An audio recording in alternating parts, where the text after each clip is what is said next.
¿Cuál es el vino que él elegiría en su última cena? Don Simón.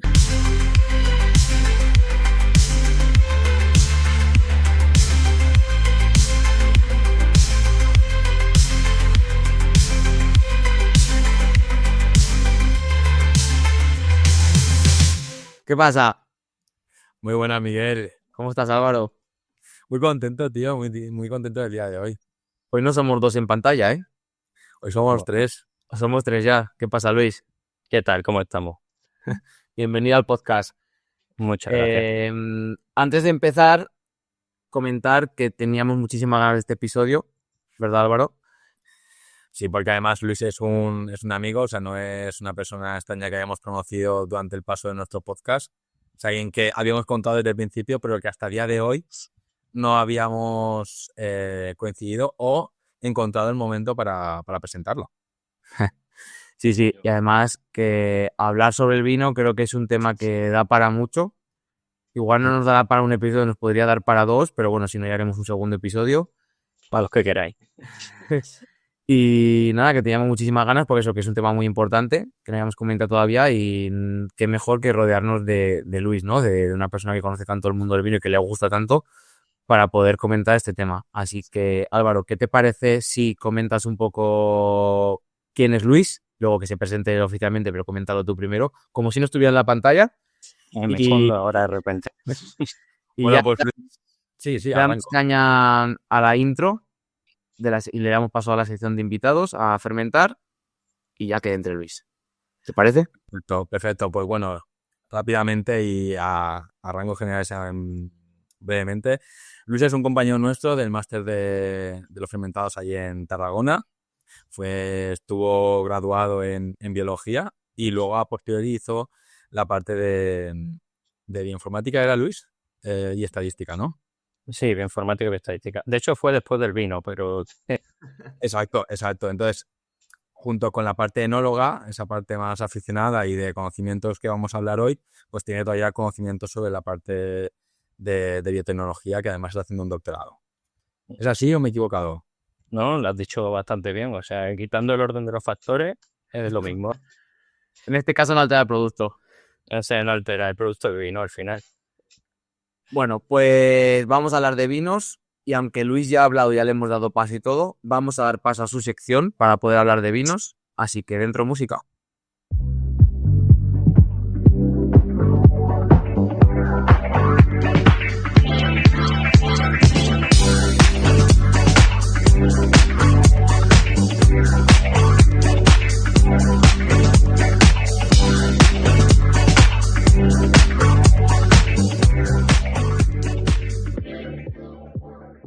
Bueno, pues ahora sí. Bienvenido al podcast, Luis, oficialmente.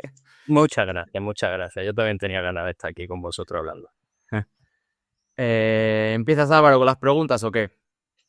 Bueno, vamos a arrancar, ya que tenemos a esta persona tan maravillosa como es Luis, que conoce tanto la parte del vino. Antes de comentar un poco qué es el vino como alimento y lo que supone a nivel estatal y todos sus procesos y todos sus ingredientes, fermentos, que tanto nos gusta a nosotros en este podcast, comentar que bueno, que el vino es un alimento que nos lleva acompañando desde hace un montón de años. Ya dirás tú, Luis, más oficialmente, pero hasta donde he podido leer, llevamos más de 5.000 años antes de Cristo sobre las zonas del Caucásico, ¿no? ¿Es Sí. Caucásico o Cáucaso? El Cáucaso. Es Cáucaso, parte de Germania, etcétera, donde se han encontrado restos antiguos bajo jarrones y, bueno, que los faraones también lo utilizaban para el tema de veneración a los dioses, etcétera. Bueno, que ha llegado hasta nuestros días como un alimento que poco a poco se ha ido elitizando, podríamos comentar a nivel concepto, ¿no? Como creando en alto standing, porque hasta hace 2 días era un alimento de toda casa, todo rural, y a día de hoy se ha convertido en un regalo, incluso que hace cuando vas a casa de amigos, en un alimento, pues eso, algo que te apetece que alguien comparta contigo, ¿no? En esos momentos más de celebración. E incluso cuando vas a hacer tapeos, etcétera, ir acompañado de ese vino, pues se puede dar un toque así elegante, ¿verdad? Que estaba comentando Luis que a día de hoy he estado viendo los litros de producción y venta que hacemos a nivel estatal en un ranking de países y, joder, no estamos nada mal. Estamos en el top 3. Es decir, Francia e Italia se posicionan como mayor país de ventas. Italia vende casi Italia, 12.000. Italia tiene una locura. Es locura lo que Italia vende. después de Francia en venta, pero en producción gana Italia, que esto me ha parecido muy curioso de comentar. Nosotros mantenemos el top 3 en las dos, ¿vale? O sea, nos mantenemos estáticos. Pero en producción es Italia, con 41 millones, y en ventas es Francia, hablando de euros y litros en cada una. Y supongo que porque Francia lo vende, o sea, hace una venta más élite, ¿no? Sí, o sea, tiene el vino francés está mucho mejor vendido. O sea, de hecho, esta introducción que tú has dicho de el vino como elitismo y tal, viene mucho de la nouvelle cuisine francesa y con qué acompañar esa cocina. O sea, y entonces se vendió mucho el vino francés por ello. Lleva esos puntos. Exacto.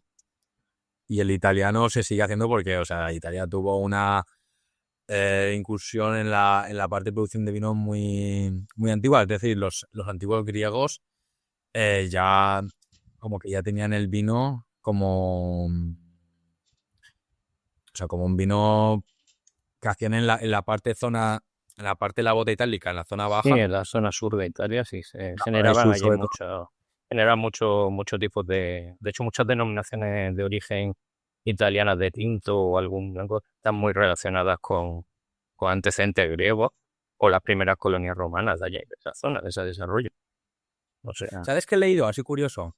Que los griegos diluían el vino con agua bueno, para poder beber y que el agua contaminada estuviera libre de cualquier tipo de bacteria patógena. mm, ¿Sabes? Como que el a alcohol, ver, claro, ¿sabes? tampoco pondría mano en el fuego a hacerlo, pero No. Yo no creo que sea una práctica sostenible. Pero sí que condenaban o tenían como un refrán que decía que quien no diluía el vino, ¿sabes? Quien lo diluía tenía como suerte y amor. O sea, porque podía como aguantar esa parte de diversión y jauja. Pero quien se tomaba el vino sin diluir acababa muerto y del mismo de la misma fatiga, pues no podía llegar a concebir ese tipo de prácticas amorosas. hombre, a ver, algo ahí Se tendrá. Seguro que entiende, ¿no? decían que por ahí algún dios tenía la mano metida o algo. Claro, el Baco, ¿no? Era el dios. Baco lo decían los romanos, en la forma de Los decir, romanos. Dios, juega cuatro veces, dice, no lo sé. Dionisio era. Sí, porque al final como son el mismo, pero uno en la mitología romana y otro en la griega. O sea, Exacto. hay mucho en relación del vino griego con ello. Vale, Miguel, ahora que ya he comentado un poco el top 3 de países como más tops y siendo que estamos en el top 3 que mola bastante, vamos a comentar un poco qué es el vino, ¿os parece? Sí, por mí perfecto. Al final, nosotros podemos llegar a saber lo básico, pero está bien que Luis nos haga una visión más general, ¿no? De la producción, elaboración, tipos de uva y demás. Así que Luis, todo lo que nos hayas contado del vino, bienvenido sea. Perfecto, pues en principio es verdad que es básico y que prácticamente todo el mundo sabrá que el vino sale de la fermentación de la uva, de la vitis vinifera.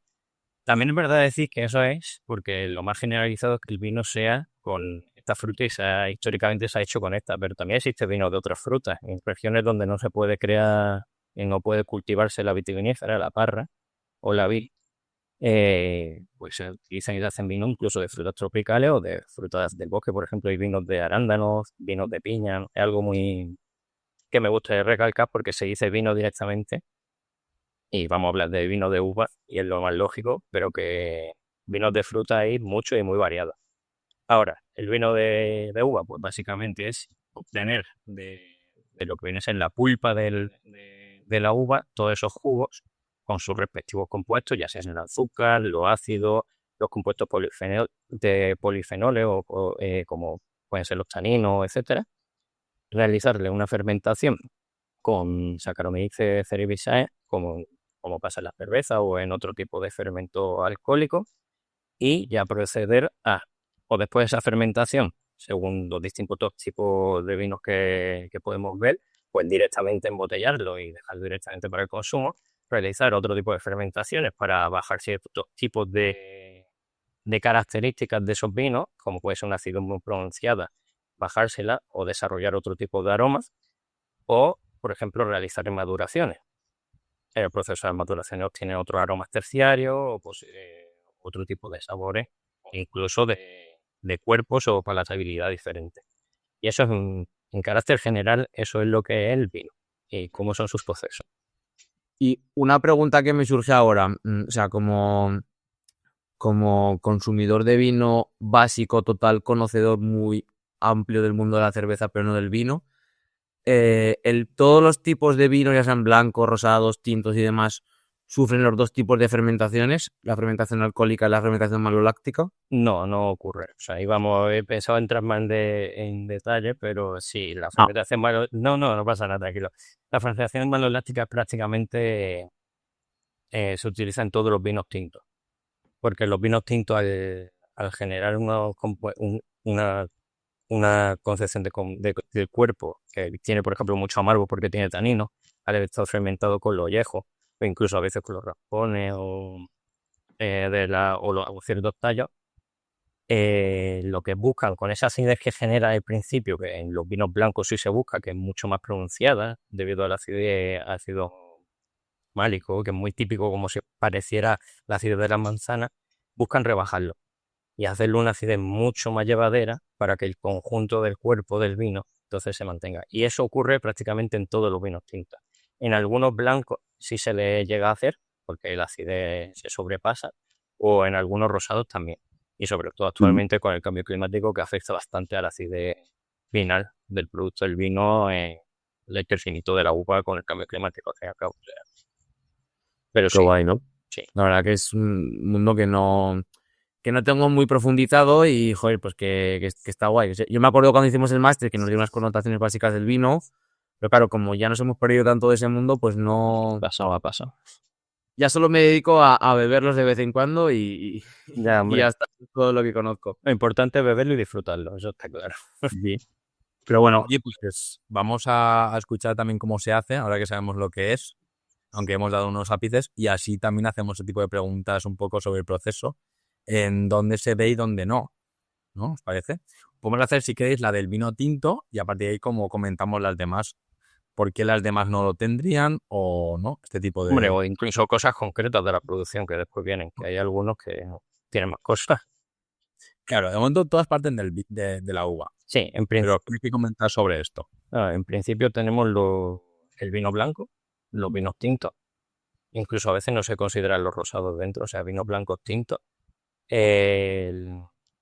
los vinos espumosos, los vinos dulces y los vinos fortificados.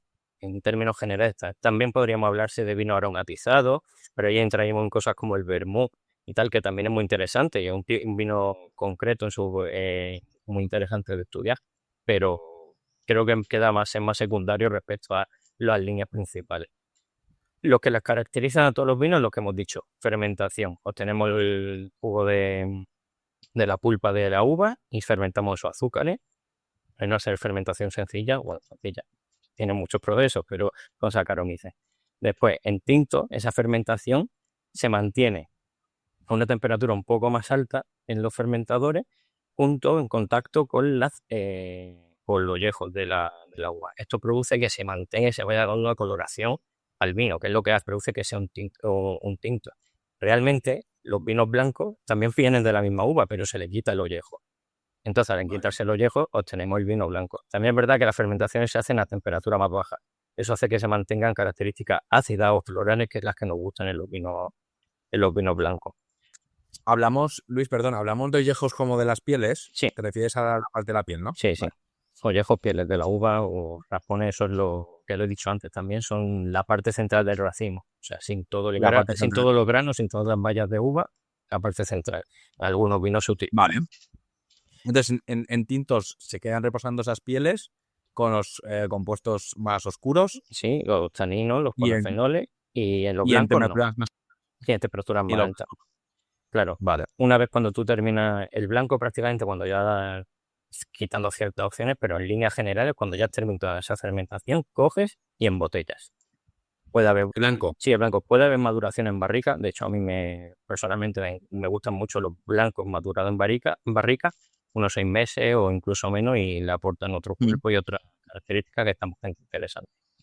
Los tintos son los que más o menos los que tenemos más en la cabeza, en general, hacen esa fermentación, se le hace un batonaje, que significa remontar el vino por encima del fermentador para que vaya filtrando sobre ese sombrero de pieles, porque se le llama sombrero a esa capa de ollejos que se vayan quedando, y entonces van filtrando y obteniendo todos esos taninos durante el proceso de fermentación.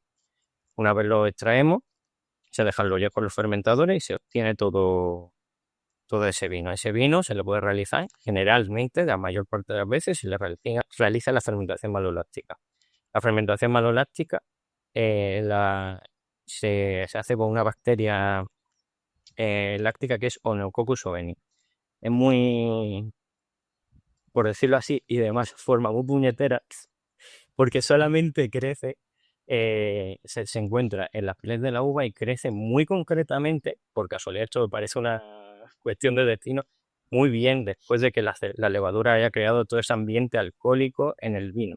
Se ha ido probando en investigación otro tipo de lácticas típicas, como por ejemplo las que hay en los yogures y tal, que podrían realizar esta fermentación maloláctica de transformar el ácido málico a láctico, y no se adaptan tan bien y pueden generar otro producto secundario. O sea, lo general, Solo ella.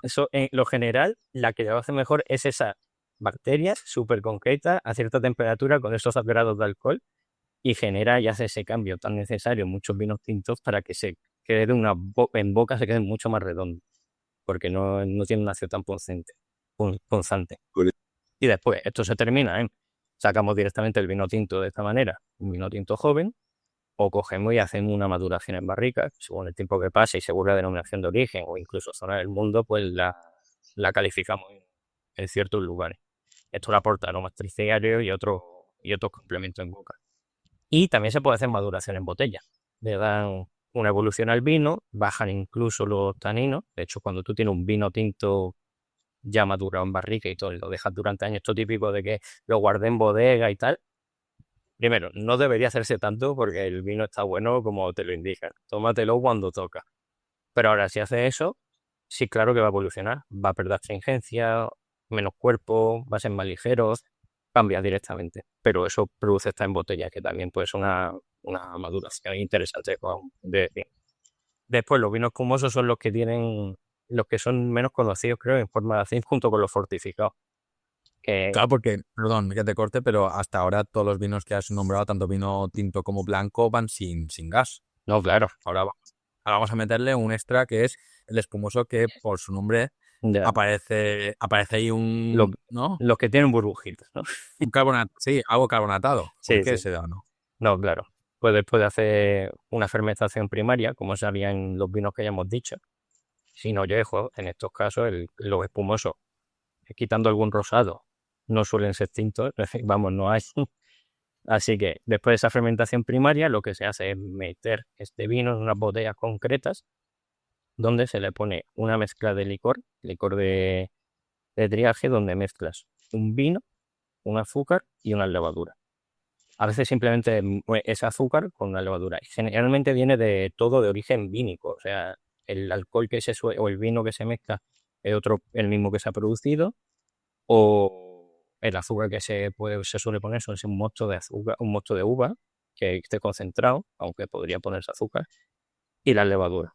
Eso se mete en estas botellas grandes, que se ven las típicas fotos, no sé si lo habéis visto una vez, tumbadas en como una estantería puesta así, Sí. y se van girando. Eso ahí donde está produciendo las levaduras que han metido con el azúcar están produciendo esas burbujas y están dando esa efervescencia al vino. Esta es la segunda fermentación. Y falta más, ¿eh?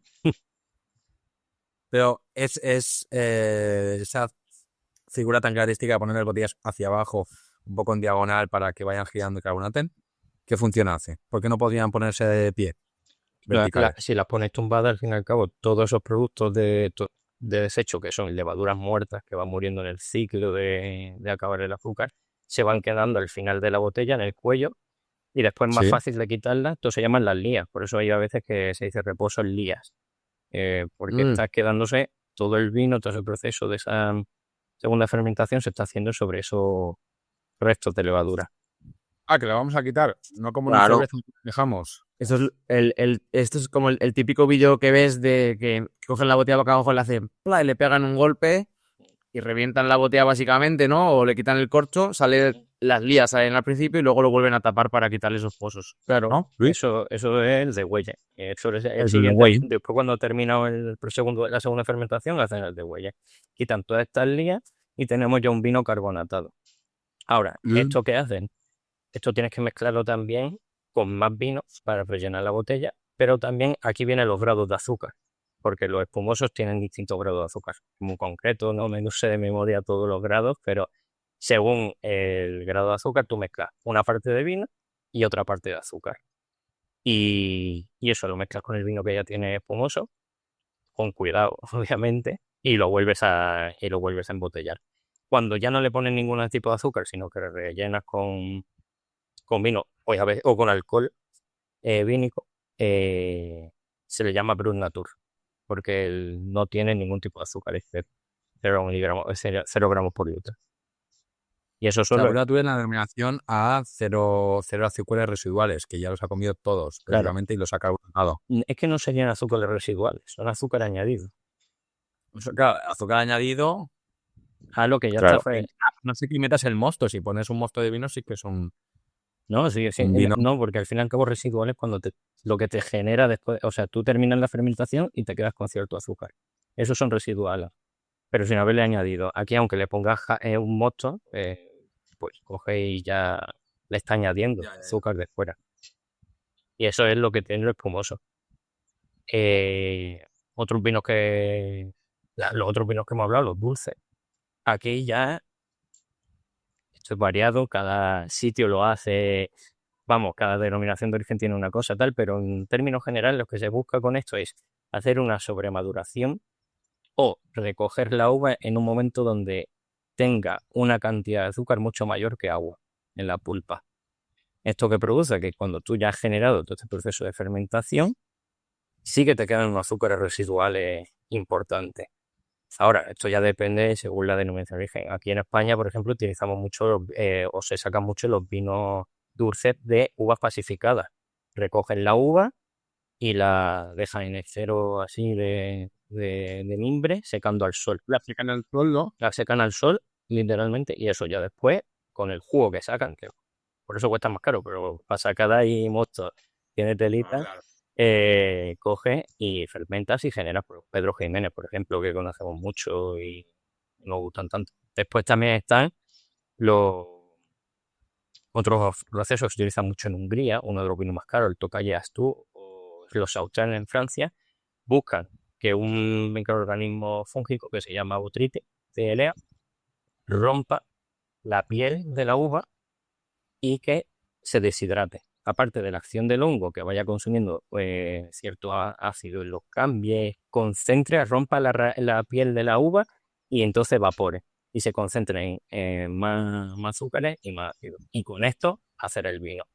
Claro, Qué guapo. esto es muy concreto de zonas con un microclima muy específico porque generalmente Botrytis, como se descontrole, La lía parda. te jode la producción. Se llama la podredumbre noble cuando te sirve para hacer el vino, pero podredumbre gris cuando se destruye toda la producción. Y después otro muy concreto que está muy guay de explicar, son los vinos de hielo, que son vinos dulces también. Estos son zonas en zonas muy frías. Estas uvas se recogen con heladas, de hecho generalmente de madrugada, y se cogen rápido. Y las mantienen en frío y van a hacer la prensa para extraer el jugo cuando todavía hay cristales de hielo en la pulpa. ¿Esto qué significa? Estás generando algo más concentrado porque mucha parte del agua está convertida en hielo cuando estás prensando. Entonces generas un mosto mucho más dulce y con características más ácidas, porque como hemos dicho antes con la fermentación en frío, que mantienen más aromas florales y ácidos y tal, los vinos de hielo dulce son bastante ácidos también, o sea, es como que mezclan bastante bien estos dos componentes. Así que son algo... Es un mundo amplio el del vino, ¿eh? No, claro, y es muy fácil decir, es simplemente una uva fermentada. No, tiene según qué sitio. O sea, es verdad que si lo comparas con otro tipo de proceso de producción de fermentación, no tienes tantas variables de inicio, pero donde empiezas a sacar todo el potencial de ese variable de inicio, que es la uva, que es lo principal en la producción de vino, es donde empiezas a generar todas esas variedades tan grandes y esos vinos tan Claro, diferentes. y con el tiempo, ¿no? También el vino muy importante jugar con los tiempos de maduración, que si en barrica, que si no, aquí, Y allí. temperaturas, Claro, Que las temperaturas sea, son muy clave. y fermentos. Que nos queda un vino y ahora me gustaría hacer un repaso sobre Es que los esto, fermentos que hemos ido viendo. sí, Pero el de fortificados, ¿qué onda? sí, fortificados generosos, pues los fortificados generosos son aquellos vinos que paras el proceso de fermentación o lo complementas, aunque haya terminado, lo complementas con alcohol de grado vinícola. Orujo, muchas veces, o sea, orujo blanco que proviene de la uva, paras la fermentación. Esto te genera, esto es un poquito como los vinos dulces, que tenemos vinos dulces, pero vienen muy diferentes procesos. Los vinos fortificados siguen esa línea, pero lo que después puedes conseguir, por ejemplo, vinos más fuertes, con otras maduraciones, que te aguanten más, o vinos, por ejemplo, que mantengan un alcohol residual muy alto. Por poner ejemplo, vinos fortificados, Oporto y Madeira son vinos fortificados, pero es que vinos fortificados también son los finos, los olorosos, de Jerez, de Montilla Moriles, o incluso algunas zonas de Málaga. Son vinos totalmente diferentes, pero ambos son fortificados. En unos, como en el Oporto, para la fermentación con alcohol, y entonces se mantienen azúcares residuales. Así se obtiene ese vino dulce, pero muy alcohólico, que es el Oporto, los vinos de Madeira también. O cuando busca algo como en Jerez o Montilla Moriles, que tiene ya tu vino, no puede llegar a cierto grado alcohólico, ya terminado, se llega a 11 o 12, complementas, y ahora, según el proceso de maduración de ese vino, puedes generar un tipo, maduración biológica, maduración oxidativa, te genera otro tipo de vino, una mezcla de los dos. O sea, eso sería entrar en mucho detalle, pero al fin y al cabo, esos son. Los vinos fortificados son aquellos que se le añade alcohol en su proceso de producción, ya sea para parar ciertos procesos o para iniciar otros procesos con que necesitan esta cantidad de alcohol. Claro, atendiendo a que las bacterias y microorganismos que tenga el propio vino con cierta concentración de alcohol no pueden vivir, por eso se le añade y para la fermentación por ese motivo, pero quedan todavía los azúcares que has comentado que no han terminado de fermentar. Entonces queda un vino fuerte y dulce, o sea, una bomba, ¿no? Eso pasa con el Oporto, pero por ejemplo, eso no pasa por ejemplo, con el fino que he dicho. El fino se le echa alcohol vínico, pero hasta cierto grado, hasta 15, 16, y eso, en la barrica hay levaduras que te lo están aguantando y ciertos compuestos y ciertos conjuntos de microorganismos, creando la flor que se llama en los vinos de Montilla Moriles o Jerez. Y eso se va alimentando poquito a poco del vino, hacen una maduración propia, caen Esa maduración biológica que has comentado. esa biológica que comenzó. Siguen viviendo allí. Viven, cogen de ese alcohol, hay etapas donde están más activas, otros donde menos, eso se llama flor, y también a la vez las que van muriendo se van quedando en el fondo del tonel, y eso se llama la madre del vino. Para que veáis que da otro proceso, o sea, totalmente diferente a pesar de ser fortificado. Y no son nada dulces. Y eso no son nada dulces, o sea, eso es un vino que hay que tomarlo, te aguanta. A mí me aguanta una comida, ¿eh? Un vino de eso. ¿El de Jerez también es así? Sí, Jerez, Montilla Moriles, muchos vinos de Málaga también. Pero Condado de fortificado y dulce. Perdón. Fortificado y dulce no llegan a ser. Solo el de Oporto es fortificado y dulce. A ver, y el de Madeira también. A ver, he Madeira, puesto unos ejemplos, hay muchos. Yo quería. Sí, no, pero porque el de Jerez también me parece muy interesante, que muchas veces se habla del de Jerez, por tener claro también el fortificado que es. Claro, el vino de Jerez se habla mucho porque es que la gente se cree que un vino blanco a veces lo ve de primera y si no está acostumbrado es que cambia mucho los perfiles de sabor. No hay nada comparado a un vino blanco normal. Un vino blanco normal sería el inicio de un Jerez. El inicio de un Jerez, cuando ya ha fermentado, ahí van a catarlo los maestros enólogos y dicen, vale, tú vas para una fermentación de fino, que es maduración biológica, y tú para un oloroso, que es fermentación oxidativa, por ejemplo. Wow. O sea, no. ¿Qué te parece, Miguel? Me parece que es un mundo muy amplio y complejo, ¿eh? O sea, Te deja callado, ¿eh? sí, yo llevo rato callado porque es que o sea, estoy escuchando porque me estoy quedando Sí, maravillado, ¿sabes? sinceramente. Sabéis que yo soy una cotorra también. No, pero, Explica muy bien, Ya. Luis. O sea, hombre, hay que decir que aquel día que fuimos a ver vinos allí en Vic, Ya. hostia, Álvaro y yo estábamos en una mesa con más gente que controlabais de vinos, con 2 personas, contigo y con Laura, y fue como, hostia, esta peña control sabe mucho, ¿sabes? Nosotros estábamos allí bebiendo y, Pero- y aguantando. Pero, ¿sabes qué? Que yo creo que eso también hay que hacerlo. O sea, simplemente Por disfrutarlo, supuesto. ya está. O sea, que Pero, está bien. pero vamos a ver, ¿para qué haces un vino si no es para beberlo? No, claro, Es claro, que, ese es claro. es el punto, que a veces se olvida la gente con el vino, que eso a lo mejor lo podemos hablar después. O sea, Claro. Vale. Y A mí, o sea, me ha gustado mucho esta parte de la sección. Si os parece, o sea, ¿os parece bien hacer como un resumen rápido con los fermentos que se utilizan en cada tipo de vino así rápido por tenerlo claro y pasar al siguiente punto? Por Vale. ejemplo, he hablado de los vinos blancos que se trabaja con Saccharomyces, ¿cierto? sí, Saccharomyces cerevisiae. A veces investigan con otras levaduras, pero generalmente Saccharomyces. Sobre todo. Sí, Saccharomyces. Luego en el tinto entra también la Saccharomyces y O Enococcus, la bacteria o Enococcus ON. Enococcus. Dime, Miguel. tengo una pregunta. Yo siempre he escuchado, bueno, tengo una pregunta para Luis. Bueno, y Álvaro si la sabe, perfecto también, Álvaro. pero todo para Luis. Yo te escucho, Mike. Yo siempre he escuchado que a todos los vinos, la uva que todos los vinos que se hacen fermentan naturalmente por las levaduras que llevan en las pieles de las uvas, pero recientemente alguien me ha contado que puede llegar a ser la ocasión que a lo mejor no haya tanta presencia de levaduras y se tenga que añadir levadura de manera artificial, como en el caso de la cerveza. ¿Eso es verdad o es mentira? Sí, sí, o sea, en el mundo del vino, en la industria del vino, muchas veces se hace fermentación con las levaduras de la... Sería lo idóneo, porque supuestamente vienen tus levaduras del terroir, de tu terreno, pero sí que se hacen vinos y vinos que ni buscan ni siquiera sus levaduras propias, y no me estoy refiriendo a lo mejor vinos de más producción o lo que sea, y tú te echas tu levadura de vínica y ya está. O sea, al fin y al cabo, si buscamos el proceso en sí, tú quieres que haya una Saccharomyces. Ahora, que tu Saccharomyces cerevisiae te aporte otra cosa u otra, y entramos, por ejemplo, a lo que hemos dicho de las pieles, que es lo lógico y lo tradicional. O sea, sí, pero mi duda también es en plan, claro, una bodega, por ejemplo, vamos a suponer el caso, ¿no? Que compran uva, les llega la uva, ellos en ese momento, ¿cómo deciden si ponen levadura artificial o levadura natural? ¿Hacen algún tipo de prueba o directamente añaden levadura artificial y ya está? Hombre, depende. Yo tengo la respuesta. Joder. No, pero depende de la bodega.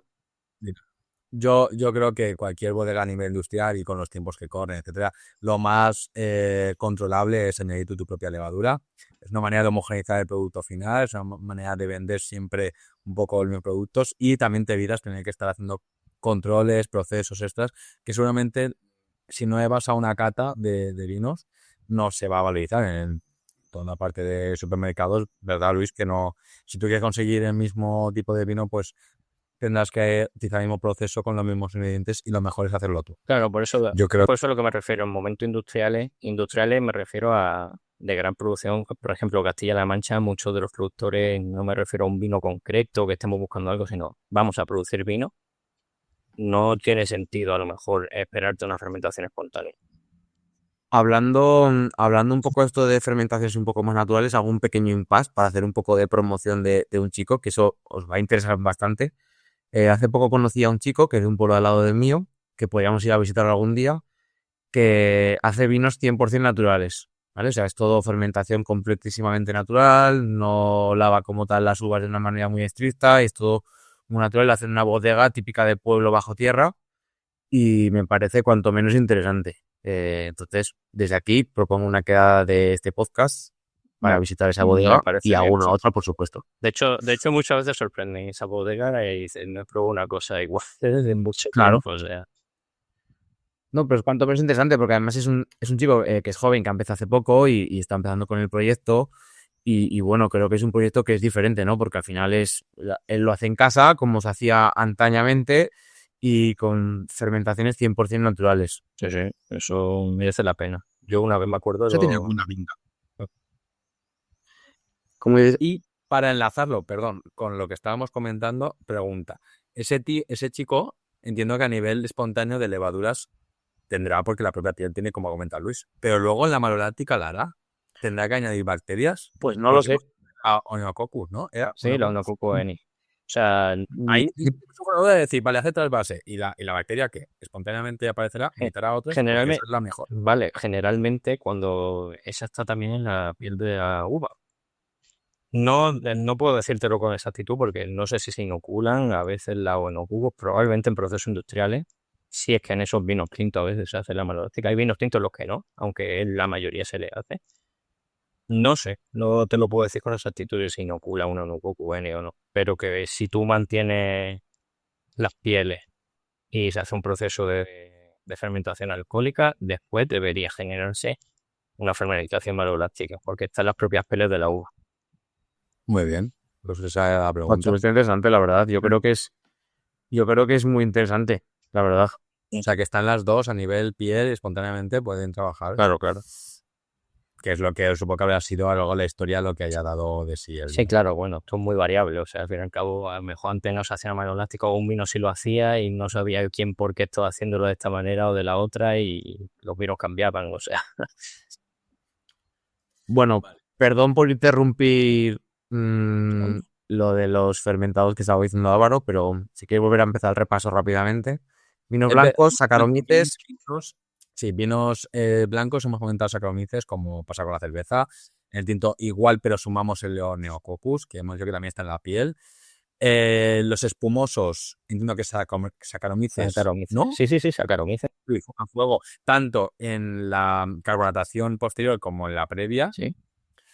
En los dulces, Saccharomyces. la misma. Saccharomyces también. ¿Y los dulces hacen malolática también?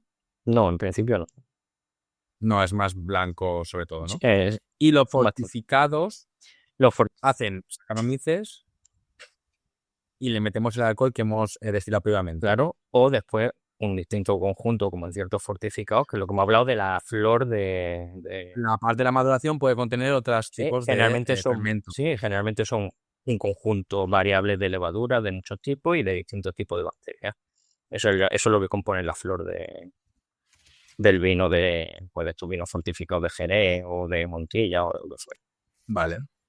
Pero es que me parecía muy interesante también comentar la parte del fermento, porque estamos al final hablando de un podcast de fermentados, ¿no? Y conocer también los responsables, ¿verdad? Pues es muy, muy curioso. Pero sobre todo porque hay un enlace, hay un vínculo. A ver si también Luis me ayuda en este punto. Y Miguel, si también lo sabe, que la parte de fermentación, sobre todo maloláctica, permite que hayan alimentos que sepan mejor o distinto antes y después de tomar el vino. Es decir, un maridaje que se complementa mucho mejor mediante esa fermentación. Hombre, claro. No sé si me he explicado Sí, suficientemente bien. que- ¿Alguien puede repasarlo? que ¿no? genera, a ver, más que lo mejor, eso según, pero sí genera, que genera otros puntos, ¿no? O sea, Exacto. sí. Como que puntualiza ciertos sabores de alimentos a partir de haber ingerido previamente ese tipo de alimento con fermentación. Claro. Vale. Sí, totalmente. De hecho, cuando se hace una cata de vino, hay muchos aspectos en tener en cuenta: el color, el aroma, la palatabilidad y después todo el analizar todo esto. Una de las cosas muy importantes es el aroma, incluso más que cuando te lo tomas en boca, pero porque al fin y al cabo el gusto es mayoritariamente muchas veces debido al olfato. Y en el olfato se diferencian tres tipos de aromas primarios, secundarios y terciarios. Los primarios, que son los más importantes y los que generan de más cantidad, vienen de la uva, como hemos dicho, que era lo principal y lo más importante en el vino. Pero después los secundarios, por ejemplo, vienen de los procesos microbianos y de las técnicas microbianas. Y los terciarios, por ejemplo, vienen de maduraciones. Pero lo que tú estás diciendo básicamente es, claro, le das complejidad del vino o le aportas algo que no tiene o le quitas algo, le reduces algo que no quieres que tenga. O aportas a tu comida algo con el vino. También. Al fin y ¿no? al cabo, El vino también. ahí descuentas el maridaje. Tú, en base a la comida que tienes, eliges un vino como el vino que te interesa, que maride bien con esto. ¿nos podrías dar algunos tips de alimentos que casen bien con el vino, con algún tipo de explicación que tengas? Igual Miguel tiene alguna duda de algún alimento que quieras saber. Hombre, si quieras queréis, explicarlo a ver, al esto es tan grande que yo puedo echar a ¿Quieres, idea. Mike, que concretemos y lancemos tú y yo un par de platos y que Luis nos diga, tipo, ahora que hemos hablado de los tipos de vinos, la que diga, pues, fíjate, me podría- Estaría gracioso porque ¿no? venga, Arráncate con un plato que digas, O sea, pero un plato de comida o por ejemplo, queso. no, lo que, por ejemplo, un plato de comida o queso también me da igual, o sea, lo que tú veas. Yo propongo de momento, pues por ejemplo, para un vermutillo que te haces en tu casa, para antes de empezar a comer, que yo, pues me gusta, por ejemplo, el queso Roquefort. Y me pongo unas tostadas de queso Roquefort. ¿Y ahí con qué vino, por ejemplo, lo podríamos meter? Hombre, pues con esa potencia que tienen, o sea, al fin y al cabo, cuando haces un maridaje, tienes que buscar, por ejemplo, que el vino sea más ácido, sea más dulce, no complementar amargos con amargos, ¿por qué no? Que, por ejemplo, si tiene un vino amargo, te coge y arrastra muy bien sensaciones grasas en boca, igual que el ácido. Entonces, siendo tan potente de sabor, no lo consideré amargo, lácteos y bastante salado, yo creo que un vino fortificado, un generoso, un fino, te aguanta. Un vino dulce también te lo aguanta muy bien, porque es más dulce, contrarresta bastante. El alcohol que tiene también los finos, por ejemplo, también arrastra mucho la sensación grasa de un vino dulce, de un queso azul, un queso fuerte, maduro. Y un vino que sea, por ejemplo, un poco más ácido, también contrastaría bastante bien con esa grasa, ¿no? Para limpiar un poco la boca, ¿o no? Claro, estos vinos que te estoy diciendo ya mantienen una acidez alta y con otros vale. compuestos. Pero si metes, por ejemplo, habrá vinos blancos, por ejemplo, o espumosos que mantengan bastante cuerpo frente a un queso. Pero claro, yo creo que en otros aspectos lo aplacan un poco. También es que los maridajes se pueden hacer por complementación o por contraste. Ya. O sea, Es que el tema del maridaje es complicado, yo creo, porque, o sea, complicado me refiero, que al final si lo piensas, casi todo marida con casi todo, desde un punto de vista básico. le va a gustos. Claro, va a gustos también. O por ejemplo, yo muchas veces pues siempre he escuchado, ¿no? Que con un buen queso, pues un buen vino tinto. Yo siempre he escuchado eso. Y Ya, y pescado blanco. claro, claro. por ejemplo. Pero, dime. No, que yo no lo marqué, es que yo entiendo que haya días a veces y hay que seguirlas, como lo que te he dicho, algo muy básico de que sea más Sí, ácido, un tal. Hay un enólogo, un divulgador, no me acuerdo el nombre, una pena, pero que dice lo que tienes que buscar del vino cuando tomas un alimento es el efecto Listerine pijo. Que tú cuando tomas el vino, tienes que notar que cambia, o sea, que te cambia el sabor entre bocado y bocado o entre plato y plato, ¿sabes? Claro, ahí está muy enfocado en maridaje por contraste. O sea, busco lo contrario que o sea, disruptivo con lo que estoy comiendo. Ahora, lo que hablamos del blanco y los tintos, por ejemplo, con queso o con carne roja, eso se llama maridaje igual, que no por contraste, que mantienen los mismos caracteres. Hay ciertas cosas, como por ejemplo el amargor del tinto, aplaca bastante la sensación grasa en boca de una carne roja, pero no es disruptivo como tomarse lo que he dicho antes, un fino y un queso azul. Yo tengo dos platos o dos alimentos que lanzar. Uno más clásico y otro un poco más... Entonces, voy a lanzar el primero clásico a ver qué vino me pones. ¿Te acuerdas? Luis y yo nos fuimos a Madrid, estuvimos ahí de tapeo y me pusieron una buena tortilla estas madrileñas que tienen menos 0 huevo cuajado, ¿vale? O sea, eso era una piscina de huevo. Estaba increíble. Estaba increíble, ¿vale? Un No era mazacote de tortilla también dicho, ¿no? No, No, mazacote no al revés. Al Está en la revés, al piscina. Eso era huevo sin cuajar, ¿no? Eso Ah, era vale. estilo Betanzo, por hacerte la idea. Claro, O sea, entonces, una buena tortilla, ya sea madrileña, ya sea más cuajada menos. ¿Con qué vino te pondrías tú en la mesa? hombre, una tortilla que tiene parte grasa del huevo, también la parte dulce de la patata, de la cebollita también. Yo creo que un blanco te lo aguanta bastante. Un blanco, incluso un blanco con más maduración o un blanco con más cuerpo, yo creo que estaría bastante bien con la tortilla. De hecho, creo recordar que tomamos un blanco, ¿no? De hecho, te iba a decir eso justo. Sí, tomamos un blanco. Momento. Y fue muy buena elección, de hecho. La verdad es que ahí, mientras llovía el escaparate, es todo romántico. Diluviaba esa noche. Sí. Mike, ¿tienes algún plato más? Yo tengo otro, ¿eh? No, es que tengo curiosidad por ver qué es lo que traes tú, porque es que me sorprende Ay. siempre. Y el segundo plato, así un poco, estoy aficionándome un poco al tema ramen. Pero no me voy a ir al ramen porque igual dices tú... Hombre, Uy, Luis ya estaba casi sudando. Mi mamá era el que combinó con un ramen. Me voy al depende sushi. del ramen, verás tú. Quiero saber si me voy una noche de cenita romántica a un sushi y me apetece ramen. O sea, perdón, me apetece sushi. ¿Qué vino le pongo en la cita? Un saque. No, hombre. Es que lo he pensado, he dicho, es que aquí me No, cuaja el estamos saque, hablando pero de vino, no vamos a ponerlos con saque, ¿vale? Pero, Claro. hombre, te diría un vino con características, por ejemplo, que te aguante bien el pescado, un poquito ácida, floral incluso.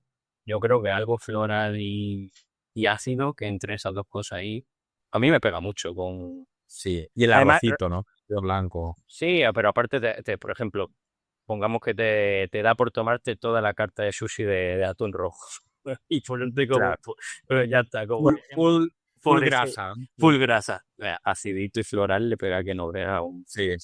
Igual buen Sin salmón. embargo, lo que estoy pensando, si te vas a un ramen más de ternera, más de tal, que es bastante graso, pero no deja de ser algo más cárnico, ¿no te dirías a igual un tinto?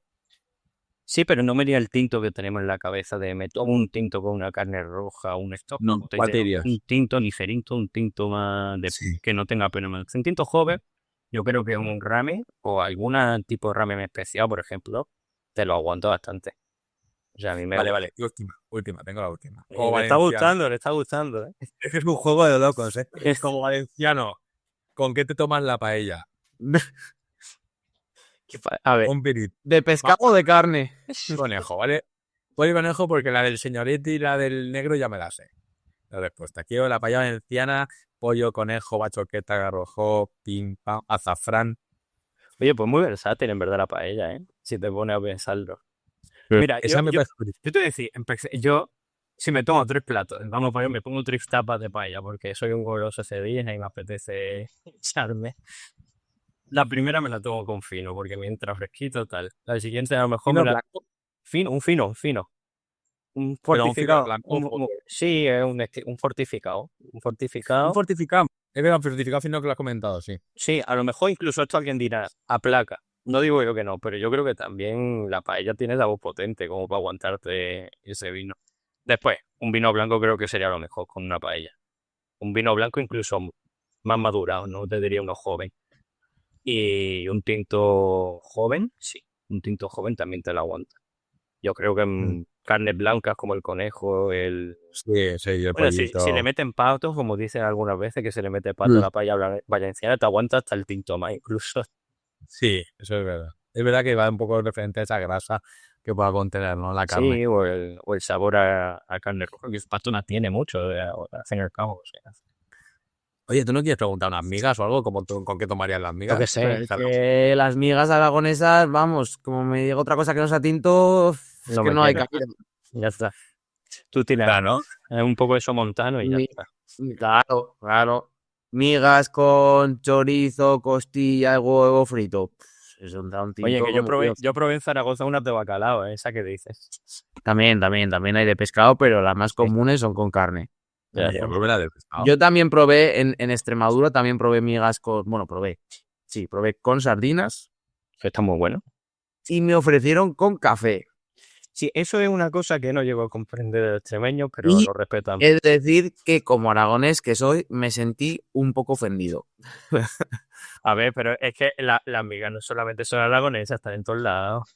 Sí. No, si no yo que sé, pero claro, yo estoy acostumbrado a comerla siempre con carne y con huevo frito y con uva, porque se pone uva a las migas aquí en Aragón. Y claro, yo fui a un bar ¿Cómo? Con uva blanca, sí. Bueno, uva blanca o tinta, pero lo más común es Sí. blanca. Blanca y te tomas con un tinto, ¿eh? Esto es una cosa. Sí, es una Esto es cosa. una cosa. Esto es una cosa, ¿eh?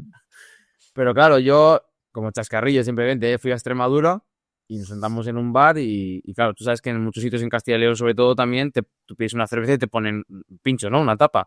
O sea, en Extremadura yo me pedí un café y me ofrecieron con el café unas migas. Y dije, ¿pero cómo?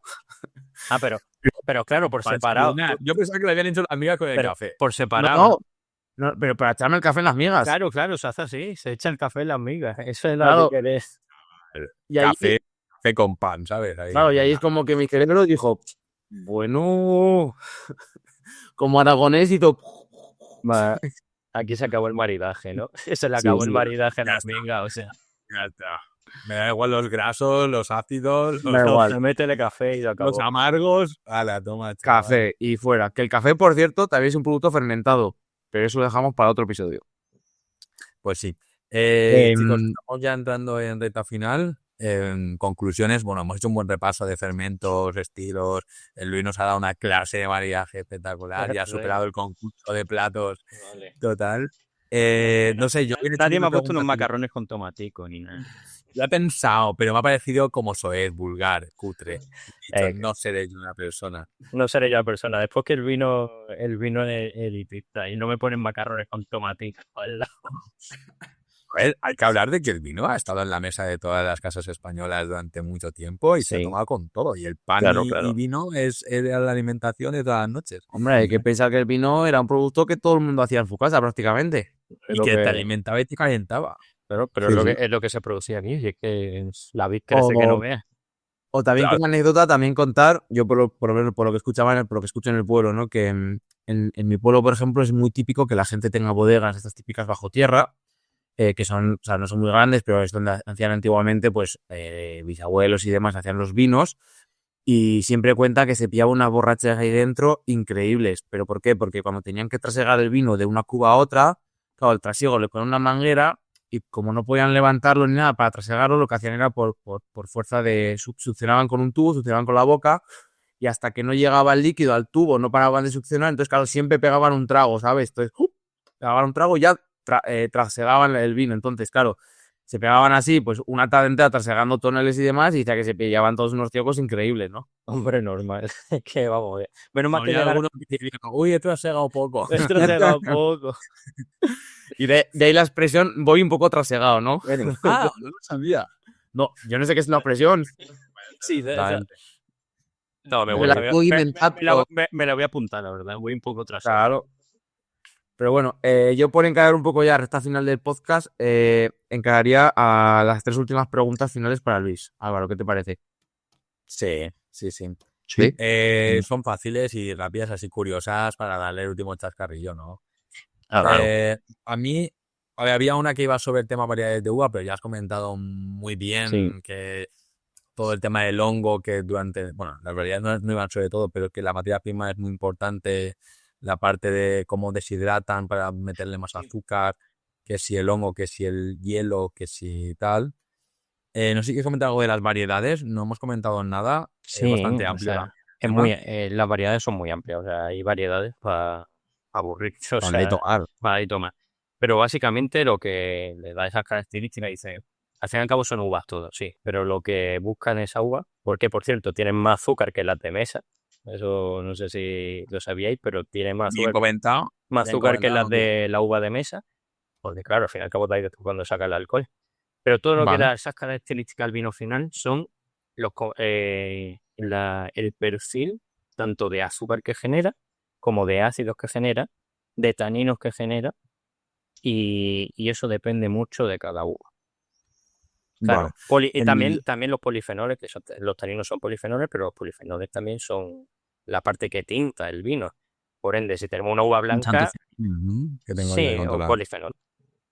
Es un polifenol, es verdad. La antecedente es un polifenol. Y Queda entonces, todo azul, morado. eso es lo que las variedades aportan al vino. O sea, según ese perfil que tenga esa uva, esa variedad de vid, va a generarte una cosa u otra. Por ejemplo, Pinot Noir genera muy buen sabor, incluso muy especiado muchas veces, pero no tiene unos colores muy intensos. De hecho, tú lo ves y dices, qué bien, qué rojo me ha apagado. Ahora, pero eso se lo mezcla y hace un coupage, que son las mezclas de variedades, y complementas con una variedad que genera mucho color y a lo mejor algo más de grado alcohólico, tiene un vino más diferente. Eso me lo comentaste una vez y me pareció muy interesante, ¿no? Porque al final me hablaste también de las variedades que daban más cuerpo. ¿La Bobal puede ser que fuera una de estas? ¿O me digo yo? No lo recuerdo, la verdad, Isabel. pero a Bobal Vale. podría. ¿La Bobal daba más azúcar o No, más color? no me acuerdo concretamente, o sea, a Bobal, Vale. pero Bueno, vale. pero que una vez me dijiste un vino y me dijiste, bueno, esta variedad va a dar una parte de cuerpo, la parte de azúcar te la va a dar tal, y la verdad es que estuvo muy rico. O sea, creo que al final esa complementación está muy bien y que se sepa identificar para luego tú elegir un vino me parece muy interesante. No, claro. Que a partir de las variedades, Sí, es algo bastante interesante. De hecho, yo soy muy fan de los vinos complejos, de distintos copages. Estamos de vuelta, chavales. Bueno, por enfocar ya el podcast, para ir No, acabando, hemos vuelto después de un tupido velo. una caída. Tupido, como vamos, como una barca de hormigón. Caída, el vino Eh, nos ha llegado hasta las orejas. Para la gente que nos esté escuchando, viendo o lo que sea, pues bueno, la aplicación que usamos para grabar de repente ha colapsado y llevamos como 40 minutos intentando volvernos a conectar. No era posible, así que hemos cambiado de aplicación. Sentimos los cambios de audio y de voz que pueda haber porque no sé qué va a salir de aquí. Pero bueno, no sabemos ni nos acordamos por dónde estábamos grabando. Sí, sí, nos acordamos. Ah, ¿sí te acuerdas? Estamos comentando lo maravillosa persona que es Luis y lo que nos está enseñando y, por tanto, el motivo por el cual hemos caído. O sea, tanta información no he sido capaz de almacenar y nos hemos quedado. Y por finalizar, queríamos preguntarle cuál es su vino preferido. ¿Cuál es el vino que él elegiría en su última cena? Como Jesús. Don Simón, hombre. Sanderí. Imagínate, una hora de podcast hablando de vinos y tal. ¿Cuál es tu Estilos, favorito? Don Simón. Don Simón. Y le meto gaseosa, además. Hombre, calimocho siempre. Coca-Cola, ¿eh? Cuidado. Nada, para mí, más que decirte un vino, a mí yo soy del tinto. Yo eso como variedad y como tipología de vino y como variedad te diría, hay una uva muy típica en La Rioja y también en algunos sitios se le pone otro nombre, como en Andalucía, tinta de rota, tal. El venaciano se llama la variedad. Me gusta mucho, genera unos aspectos de especia que me gustan mucho. No he probado nunca un vino que sea solamente con esa variedad, siempre ha tenido como coupage con otras variedades, pero me gusta a mí ese tipo de vino, el que sale con esa variedad, si la tiene, igual, me gusta mucho. ¿Puedes repetir la variedad? Graciano. La Graciano. No, pues ahora me fijaré. Si tiene Graciano, pues diré, mira. Pues tiene la gracia. La de Luis. La de Luis. Bueno, Ay. pues yo creo que a pesar de los cortes y apagones que hemos tenido, ha quedado un podcast bastante interesante y bastante curioso. Un podcast que llevamos mucho tiempo queriendo grabar, porque el tema del vino siempre es algo que hemos querido tocar y creo que poco a poco iremos profundizando más. Así que nada, ¿tenéis alguna pregunta más que hacer? ¿Algo que comentar? No, pues decir que hemos pagado el premium para darle las gracias a esta maravillosa persona que tenemos aquí, que nos ha explicado tanto. ¡Guapo! Hombre, habrá que Y aprovechar. pagamos el premium de mí. Habría que aprovechar el premium, habrá que hacer una Te cata. queremos. Gracias por Bueno. estar, ciencia. Pues eso, muchas gracias a Luis por pasarse por el podcast. Estoy seguro de que haremos otro. Me gustaría hacer uno sobre Vermú, la verdad. Y nada, esto ha sido todo por el episodio de hoy. Nos vemos en el siguiente capítulo de Fermentados. Estás invitadísimo a otros vídeos, Luis. Gracias por todo. Muchas gracias, me lo he pasado muy bien, Esperemos la que... Me lo pasado bien, es una pregunta que tenemos que hacer. verdad. Sí, me lo he pasado bien, la verdad. Sí, lo hemos hecho- Quitando cómo nos saboteaba la aplicación, el resto está genial. Bueno, pues nada, muchas gracias a todos por escucharnos y por vernos. Recordad que ahora los capítulos también están en iVoox. Por lo tanto, lo tenemos en YouTube, Spotify y en iVoox.